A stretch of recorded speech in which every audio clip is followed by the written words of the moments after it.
because I have my last final at 3:30. I literally can't believe my last final exam is today. Thank God. It's so gloomy out here today, and all I've been doing is packing up my apartment, and it looks so bare and empty, and I have like 8 trash bags on my bed full of clothes that I need to transport somewhere. And tonight after my exam, I literally have to go to DC. I have to drive up for the night. I have to get my visa tonight, or well, my appointment is tomorrow morning, but I have to drive up after my final exam tonight. Day 9 is all the series that I'm in the middle of right now. I have to do some quick math. 11 plus 7, 18. So I'm in the middle of 18, which is a lot. I had at one point gotten it down to like 10. My goal was to keep it below 10, but honestly, that's not realistic. Well, okay. My goal was to keep it under 10 for the series that I'm in progress. I have 2 different categories: series in progress and up-to-date series, and then finished. So like the series in progress is there's books out in that series that I haven't read, and then the series up to date are the ones that I don't have any books currently to read in them, but there will be more books coming out. I have ACOTAR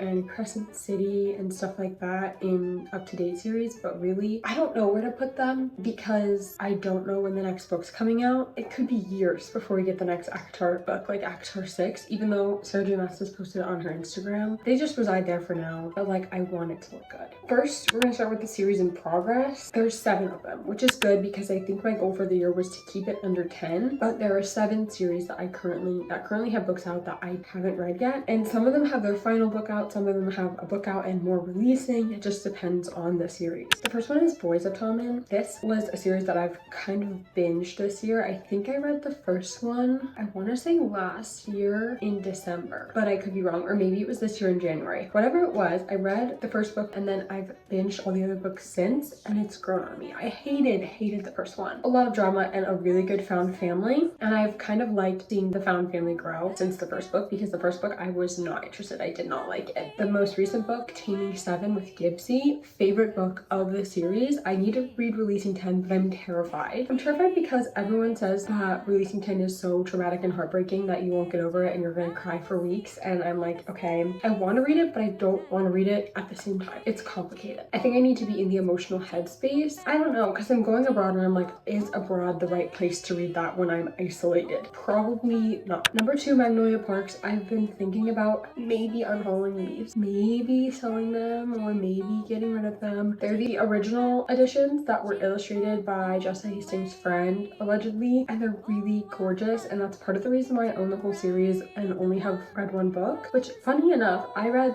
the first book back when I went to Paris in high school, so it's been 4 or 5 years and I still haven't picked up the second book. Maybe I'll give it this next year, and then if by December of next year I haven't read them, hold me to it. Like, make me get rid of them, because please. Windy City. This is a sports romance series. Like, everyone hates Xanders, the man in the first book, and I didn't hate him, but I see, like, he's mean. He's definitely mean, morally gray, almost like kind of douchey, but I didn't mind it. But I've read the first 3. I read Caught Up this past month. I have Play Along with the 4th book, Rewind It Back, I think is what it's called. I don't have it. All the bookstores have is like the new special traditionally published edition, but I don't want that. I want the indie edition. Crowns of Nyaxia, I'm debating not continuing. I read the first book. I read 6 Scorched Roses, the little novella, and I've had the second book on my TBR for like a long time, and I don't know if I'm still interested, if I'm being completely honest. I don't know, like the writing didn't gel with me for some reason. It just felt really disconnected, and I didn't connect to the characters. It was like a good plot, but I couldn't really like get attached, so I'm thinking of not continuing it. Gold Rush Ranch. This is Elsie Silver's first series. She has this series, The Gold Rush Ranch, Chestnut Springs, Rose Hill, and then her new series starts with Fever Dream. I don't know if it's connected somehow. I think it is, but I only have the last book left to read, and I have a special edition of it, like with the art in the front cover, and it's really gorgeous and I can't wait to read it. But just like the wintertime is not it for cowboy romance. I read her entire first series on the beach, and that was a really good experience, so maybe I'll save this 4th book to read on the beach too. Lakefront Billionaires. I only have the 3rd book left to read. This is by Lauren Asher. It's interconnected with her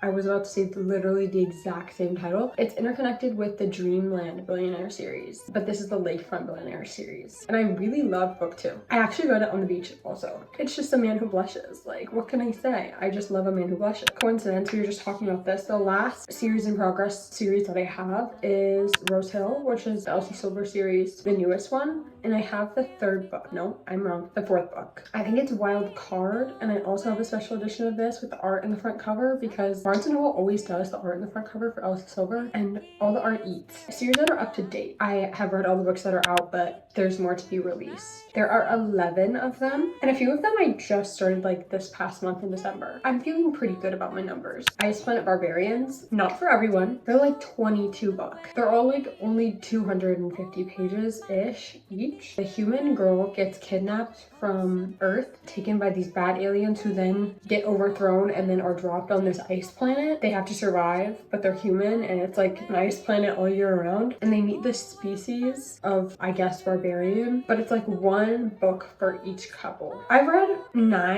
8. They have special edition covers that come out every so often, and so I've read up to date with the special editions. But they haven't come out with another one, and they don't have plans to at the moment, so I'm like, I don't want to buy the OG covers, but also I kind of do. But do I want them to match, but do I not? I don't know. Like I said earlier, Crescent City and then ACOTAR, both of those are on this list. However, I don't know when the next book's coming out. Because Sarah Jones posted on her Instagram that she's written ACOTAR 6. So I'm like, girl, hand it over. The Empyrean, so like Fourth Wing, Iron Flame, Onyx Storm. I don't know. I feel like I love the first book. The second book was okay. And then the third book, I don't know if I could get behind it. I might have rated it at 4 stars. But if I were to tell you right now what I think of it, it probably would be like a 3 or a 2. It was just a lot to get behind. And I don't think I remembered a lot from Iron Flame because it was so convoluted to me. And I think it just needed editing. Like, it's a really beloved series, but that doesn't mean it can't also be edited. I think I'll read the next one. If there's only 5 books coming out and I've read 3, I feel like I should just finish it. Fae and Alchemy is number 5. I